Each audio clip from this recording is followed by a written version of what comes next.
ধন্যবাদ টুকু। বিসমিল্লাহির রহমানির রহিম।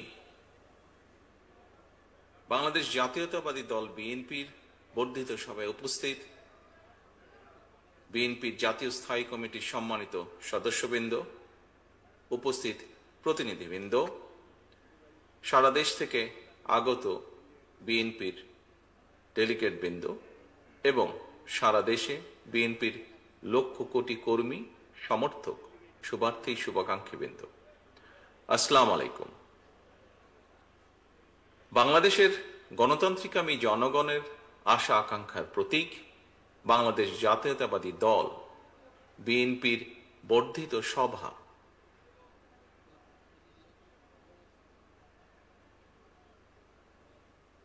বিএনপির সর্বশেষ বর্ধিত সভা অনুষ্ঠিত হয়েছিল 2018 সালের 4 ফেব্রুয়ারি। সেই অনুষ্ঠানে প্রধান অতিথি ছিলেন mother of democracy Begum Khaleda Zia. ফ্যাসিবাদী শাসনকালে এরপর আর বিএনপির বর্ধিত সভা কিংবা কাউন্সিল অনুষ্ঠান করা সম্ভব হয়নি। চিকিৎসাধীন থাকায় দেশনেত্রী বেগম খালেদা জিয়া আজকের এই গুরুত্বপূর্ণ সভায় উপস্থিত থাকতে পারেননি। তবে তিনি এই সভার সাফল্য কামনা করেছেন। তিনি আপনাদের কাছে দোয়া চেয়েছেন। প্রিয় সহকর্মীবৃন্দ, দেশনেত্রীর শারীরিক সুস্থতার জন্য আমরা আল্লাহর দরবারে দোয়া কামনা করছি। এই মানুষটির সম্মোহনী ব্যক্তিত্ব আর সুদক্ষ নেতৃত্বে বিএনপিকে পৌঁছে দিয়েছিল সারা দেশের প্রতিটি গ্রামে, প্রতিটি ঘরে। আজকের এই বর্ধিত সভার শুরুতেই আমি বিএনপির প্রতিষ্ঠাতা, স্বাধীনতার ঘোষক শহীদ রাষ্ট্রপতি জিয়াউর রহমানকে শ্রদ্ধার সাথে স্মরণ করতে চাই। তিনি একদলীয় অভিশপ্ত বাকশালের অন্ধকারচ্ছন্ন বাংলাদেশে জ্বালিয়েছিলেন গণতন্ত্রের আলো। মরহুম শেখ মুজিবুর রহমানের নিষিদ্ধ করা সকল রাজনৈতিক দলগুলোকে বাংলাদেশে রাজনীতি করার সুযোগ করে দিয়েছিলেন শহীদ জিয়া। জনগণের ভালোবাসায় ধন্য বিএনপির হাতে গণতন্ত্রের ঝান্ডা তুলে দিয়েছিলেন। প্রিয় সহকর্মীবৃন্দ, বিএনপির জন্ম থেকে আজ পর্যন্ত গণতন্ত্র প্রতিষ্ঠা এবং স্বৈরাচার বিরোধী ধারাবাহিক আন্দোলনে যারা শহীদ হয়েছেন, আহত হয়েছেন, স্বজন হারিয়েছেন, যেসব পরিবার নিদারুণ দুঃখ কষ্টের মুখোমুখি হয়েছেন, যাদের ঘাম, শ্রম, মেধায় বিএনপি আজ আপামর জনগণের কাছে দেশের সবচেয়ে বিশ্বস্ত রাজনৈতিক প্রতিষ্ঠানে পরিণত হয়েছে, আজকের এই বর্ধিত সভার শুরুতেই আমি তাদের প্রত্যেকের অবদানকে কৃতজ্ঞতার সঙ্গে স্মরণ করতে চাই। প্রিয় সহকর্মীবৃন্দ, সর্বোপরি 1971 সালের মহান মুক্তিযুদ্ধের লাখো শহীদ, দেশে গণতন্ত্র ও মানবাধিকার প্রতিষ্ঠার দীর্ঘ ধারাবাহিক সংগ্রামে যারা শহীদ হয়েছেন, 2024 সালের জুলাই আগস্টে তাবেদার অপশক্তির বিরুদ্ধে দলমত নির্বিশেষে স্বাধীনতা রক্ষার যুদ্ধের সাহসী বীর আবু সাইদ, ওয়াসিম, মুগ্ধ, রিয়া গোপ, আব্দুল আহাদ সহ বিএনপির 5 শতাধিকেরও হাজারো শহীদ এবং আহত মুক্তিযোদ্ধাদের গভীর শ্রদ্ধার সঙ্গে স্মরণ করতে চাই। প্রিয় নেতৃবৃন্দ, হাজারো শহীদের আত্মত্যাগের মধ্য দিয়ে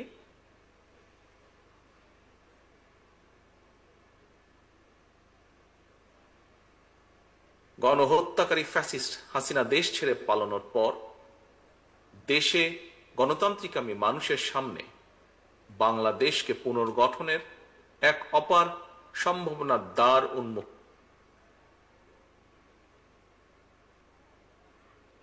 করার জন্য এরই মধ্যে যন্ত্র শুরু হয়েছে। সুকৌশলে রক্ত পিচ্ছিল রাজপথে গড়ে ওঠা জাতীয় ঐক্য এবং জাতীয় নির্বাচনের পরিবেশ বিনষ্টের অপচেষ্টা চলছে। জাতীয় ঐক্য এবং জাতীয় নির্বাচনের পরিবেশ বিনষ্টের চক্রান্তের বিরুদ্ধে আমি আজ দেশের কৃষক, শ্রমিক জনতা, আলেম ওলেমা পীর মাশায়েখ তথা সকল শ্রেণী পেশার মানুষকে আপনারা আজ এখানে যারা উপস্থিত হয়েছেন, আপনাদের প্রত্যেকের মাধ্যমে তাদেরকে সতর্ক থাকার আহ্বান এবং অনুরোধ জানাই। যারা বাংলাদেশকে তাবেদার রাষ্ট্র বানিয়ে রাখতে চেয়েছিল, তাদের ষড়যন্ত্র কিন্তু এখনো থেমে নেই। সংস্কার কিংবা স্থানীয় নির্বাচন এসব ইস্যু নিয়ে জনগণের সামনে এক ধরনের ধূম্র জাল সৃষ্টি করা হচ্ছে। রাষ্ট্র এবং রাজনীতিতে সংস্কার একটি ধারাবাহিক প্রক্রিয়া।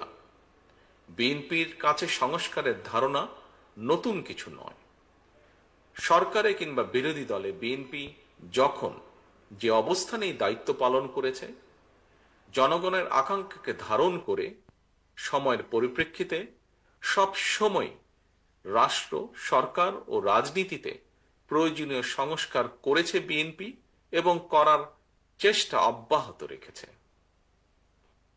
1975 সালের 7ই নভেম্বরের পরে দেশে বহুদলীয় গণতন্ত্র প্রতিষ্ঠা, সংবিধানে ৫ম সংশোধনের মাধ্যমে মুক্তিযুদ্ধের আকাঙ্ক্ষার প্রতিফলন, 1991 সালে দেশে সংসদীয় সরকার প্রতিষ্ঠা, এই সবই ছিল রাষ্ট্র রাজনীতির ময়দানে যুগান্তকারী সংস্কার।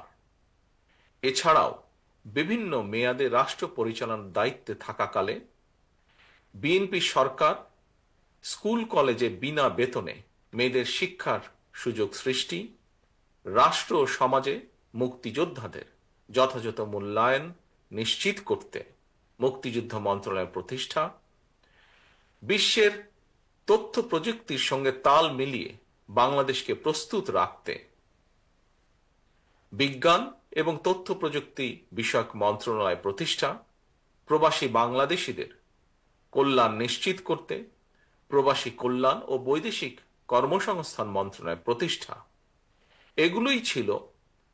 সবগুলোই ছিল রাষ্ট্র ও সরকারের কয়েকটি গুরুত্বপূর্ণ সংস্কার। প্রিয় সহকর্মীবৃন্দ, এই ধরনের আরো বহু সংস্কারের উদাহরণ আমরা উপস্থাপন করতে পারব। তবে ষড়যন্ত্রের পথ ধরে পলাতক গণহত্যাকারী স্বৈরাচার রাষ্ট্র ক্ষমতা দখলের পর সংস্কারের সকল পথ বন্ধ করে দেয়।